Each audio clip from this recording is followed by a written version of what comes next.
రాజకీయం ఎప్పుడు ఎటువైపైనా మల్లుతుంది. అవకాశం, సమయం, సందర్భం పూర్తిగా మార్చేస్తుంటుంది. తాజాగా ఆంధ్రప్రదేశ్లో చంద్రబాబు నాయుడుతో జతగట్టిన పార్టీ జనసేన పార్టీ పవన్ కళ్యాణ్. ప్రస్తుతం ఆంధ్రప్రదేశ్ డిప్యూటీ సీఎం హోదాలో పవన్ కళ్యాణ్ ఉన్నారు. పవన్ కళ్యాణ్ సాధారణంగా సినిమాల్లోనే నటిస్తుంటారు. తాను రాజకీయాలను పార్ట్ టైంగా చేస్తూనే ప్రస్తుతం డిప్యూటీ సీఎం దాకా వచ్చాడు.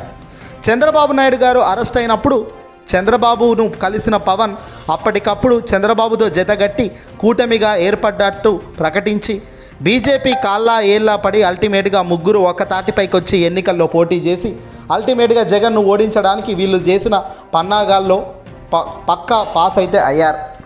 కానీ జగన్ను ఓడించడంలో వీళ్ళు సక్సెస్ అయ్యారు. కానీ పేద ప్రజలకు రాష్ట్ర వ్యాప్తంగా హామీల వర్షం కురిపించిన దానికి మాత్రం సమాధానం చెప్పండి అంటే ఎవరు చెప్పే ప్రయత్నం చేయడం లేదు. డిప్యూటీ సీఎంగా ఉన్న పవన్ కళ్యాణ్ సినిమాల్లో నటించి ఇప్పుడు రాజకీయాల్లో సైతం అదే నటనను కొనసాగిస్తున్నారా అంటే ఖచ్చితంగా అవును అనే సమాధానం కూడా వినబడుతుంది. ఎన్నికల్లో ఇచ్చిన హామీలను తనకు సంబంధమే లేదు అనేటట్టుగా పవన్ అంటున్నారా అంటే ఇటీవల తాను చేసిన కామెంట్స్ కానీ తన బిహేవియర్ చూస్తుంటే అవును అనే సమాధానం వినబడుతుంది. చంద్రబాబు నాయుడుతో పాటు పవన్ సైతం ప్రజల్లో అనేక హామీల వర్షాలు కురిపించారు. ఎన్నికలకు ముందు ఇద్దరు కలిసే కదా చెయ్యి పట్టుకొని మరి మేనిఫెస్టో రిలీజ్ చేశారు. హామీల అమలు చంద్రబాబుకు ఉన్నంత బాధ్యత పవన్కు కూడా ఖచ్చితంగా ఉండే తీరుతుంది. చంద్రబాబుకు ఎక్కువ, పవన్కు తక్కువ అనేటట్టుగా ఇక్కడ బాధ్యత అనేది ఏమీ ఉండదు. పొజిషన్లో ఆయన ముఖ్యమంత్రి కావచ్చు, ఈయన డిప్యూటీ ముఖ్యమంత్రి కావచ్చు. కానీ ప్రజలకిచ్చిన హామీల వర్షంలో కానీ సూపర్ 6లో మాత్రం ఇద్దరి బాధ్యత సమానంగానే ఉంది. ఇటీవల గ్రామసభ వేదికగా పవన్ కళ్యాణ్ మాట్లాడుతూ ఉన్నపలంగా అద్భుతాలు చేయడానికి తన దగ్గర మంత్రిశక్తి ఏమీ లేదని, నాకు ప్రజాబలం ఉండవచ్చువేమో కానీ పాలనా అనుభవం నాకు లేదు. ముఖ్యమంత్రిగా చంద్రబాబు నాయుడు దగ్గర నేను నేర్చుకుంటున్నాను. ఇప్పటికీ నేర్చుకోవడానికే నేను సిద్ధంగా ఉన్నా. ఏదైనా నాకైతే అద్భుతాలు చేయాలని అయితే ఉండదు కదా, నా చేతిలో ఏం మంత్రశక్తి లేదు కదా అంటూ పవన్ ఇట్టే ఈ మాటలు మాట్లాడుతున్నాడు. సినిమాల్లో డైరెక్టర్ రాసిచ్చిన స్క్రిప్ట్ చదివేసి సినిమా వైఫల్యం చెందినా కూడా నాకేం సంబంధం లేదు అనేటట్టుగానే అచ్చం రాజకీయాల్లో కూడా అదే వైఖరితో పవన్ నడుస్తున్నట్లుగా ఈ వ్యాఖ్యల వెనుక ఉన్న ఉదాహరణకు అర్థమవుతుంది. అసత్యాలు, అబద్ధాలు చెప్పడంలో కూడా ఈ పవన్ మంచి నైపుణ్యమే సాధించారు. ఎన్నికల సమయంలో మాత్రం తన దగ్గర ఏదో మంత్రదండం ఉన్నట్టుగా, తాను చంద్రబాబు అనుకుంటే అధికారంలోకి వస్తే ఎంత దాకైనా చేయొచ్చునని, అద్భుతాలు చేసి రాష్ట్రాన్ని దేశంలోనే నెంబర్ 1గా నిలబెడతామని మాయమాటలు చెప్పినప్పుడు కానీ, ఈ హామీల వర్షం కురిపించినప్పుడు కానీ గుర్తుకు రాలేదా నా చేతిలో మంత్రశక్తి లేదని? మరి ఇప్పుడు కొత్తగా ఈ మంత్రశక్తి గురించి మాట్లాడడం, ఉన్నపలంగా అద్భుతాలు చేయలేమని చెప్పడం వెనుక ఉద్దేశం ఏంటి? చంద్రబాబు నాయుడుతో కలిసి కూటమి కట్టి బీజేపీ కాళ్ళ వేళ్ళ పడి పొత్తుకు ఒప్పించి కూటమిగా జతకట్టించిన ఈ పవన్ కళ్యాణ్ ఇప్పుడు మాత్రం మంత్రదండం లేదు అన్నట్టు చేతులు లేవట్టే కార్యక్రమం చేస్తున్నాడు. ఇక్కడ స్వయంగా పవన్ కళ్యాణే జనసేన కార్యకర్తలను, జనాలను పిచ్చి వాళ్ళను చేస్తున్నారు. చంద్రబాబు పవన్ కళ్యాణ్ కలిసి ఉమ్మడి మేనిఫెస్టో విడుదల చేసినప్పుడు తనకేమీ అనుభవం లేదు కదా, మరి మొత్తం ఈ చంద్రబాబే దీని మేనిఫెస్టో అమలు చేసే బాధ్యత అని చంద్రబాబుపై నెట్టేసి పవన్ ఏమైనా అప్పుడు చెప్పాడా? చెప్పలేదు. పైగా అసలు సాధ్యపడని హామీలు అడ్డంగా ఇచ్చేసి ఇప్పుడు అధికారం వచ్చాక ఎంచక్క చేసే పరిస్థితి లేదు, కుదరదు, అద్భుత దీపాలు మా చేతుల్లో లేవు, మేము ఎంత దాకా చేస్తామో, ఖజానా ఖాళీగా ఉంది అంటూ ఇలా చేతులు దులిపేసే మాయమాటలు చెప్తే ప్రజలు పిచ్చివాళ్ళ వినడానికి. స్వయంగా పవన్ కళ్యాణ్ అనేక హామీలు ఇచ్చారు. తల్లికి వందనం, ఇండ్లలో ఎంతమంది పిల్లలు బడికి వెళ్తే అంతమంది తల్లులకు 15,000 అని ప్రకటించిన వ్యక్తి పవన్ కళ్యాణ్. ఏకంగా నిరుద్యోగులకు 3,000 రూపాయలు ఇంటికి నిరుద్యోగ భృతి వస్తుందన్నాడు. అదే కాకుండా ఏకంగా 10 లక్షల మందికి 10 లక్షల రూపాయలు ఏకంగా ఇచ్చి వాళ్ళను నిలబెట్టే కార్యక్రమం చేస్తానని స్వయంగా పవన్ హామీల వర్షాన్ని కురిపించాడు. అబద్ధాలకు అంతే లేదు.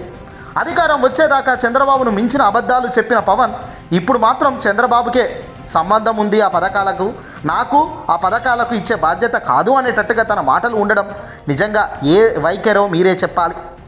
పవన్ అబద్ధాలు అంతు లేవు.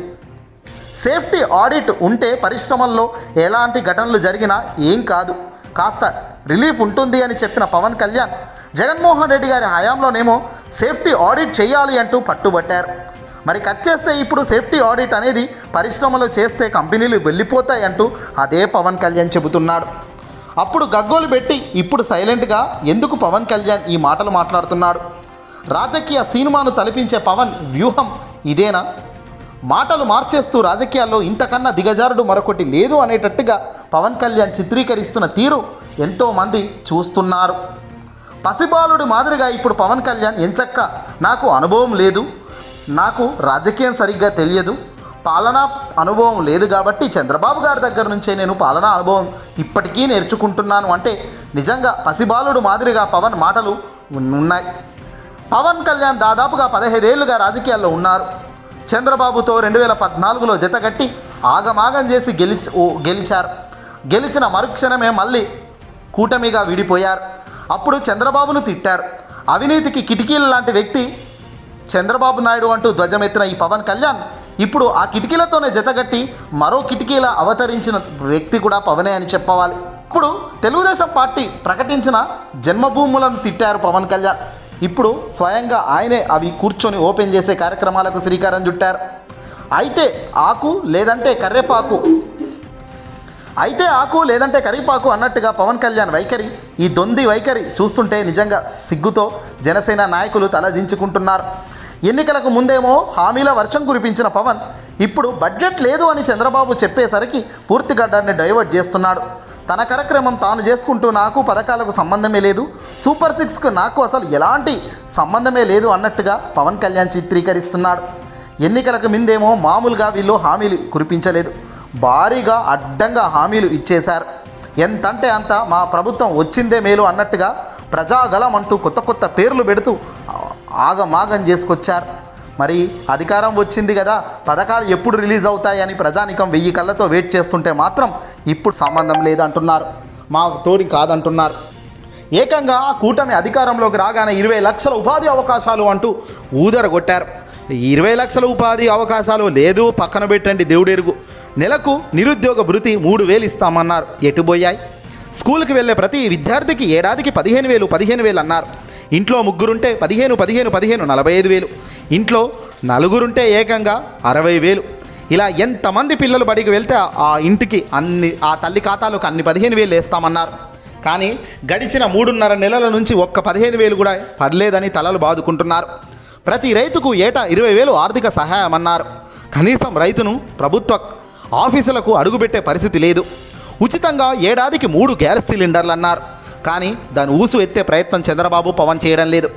ప్రతి మహిళకు నెలకు ఏకంగా 1,500 రూపాయలు అన్నారు. 18 ఏళ్ళు నిండిన మహిళ నుంచి 50 ఏళ్ళ వరకు ఉన్న ప్రతి మహిళకు ఈ మాదిరిగా 1,500 ఇస్తామన్నారు. ఉచిత బస్ ప్రయాణం అన్నారు. కానీ ఇచ్చిన ఈ సూపర్ 6 హామీల్లో ఏది అమలు చేసే పరిస్థితి లేదని ఇప్పుడు చేతులు దులిపేసుకునే కార్యక్రమం అటు చంద్రబాబు పవన్ చేస్తున్నారు. ఇందుకే కదా జగన్ వీళ్ళను నమ్మకండ్రా బాబు అని చెప్పింది. ఇందుకే కదా జగన్ మొదటే చెప్పాడు వీళ్ళ వ్యవహార శైలి ఏ రకంగా ఉంటుందన్నది. ఇప్పుడు వాళ్ళు చేసే ఈ నాటకీయ సినిమా ప్రపంచం మొత్తం కూడా బట్టబయలైపోయింది. హామీల వర్షం కురిపించడం, పూర్తి బాధ్యత నాకు లేదు చంద్రబాబుకే ఉందని చేతులెత్తేసడం. ఇప్పుడు చెప్పండి ఏం చేయమంటారు, ఎలా ముందుకెళ్ళమంటారు అంటున్నారు ప్రజానికమంతా కూడా. నాకు బాబు ఇచ్చిన పథకాలకు సంబంధమే లేదంటున్న పవన్ జెన్యూన్గా ఉన్నట్ట, చంద్రబాబు హామీల వర్షం కురిపించి ఇప్పుడు చేయలేము సూపర్ 6 ఇవ్వలేమంటున్న చంద్రబాబు ఎలాంటి వ్యక్తి? వీళ్ళిద్దరిని నమ్మినా మనం ఎలాంటి వ్యక్తులం ఆలోచన చేసుకోండి. సమయం వచ్చినప్పుడు మాత్రం ఆచరించేసండి.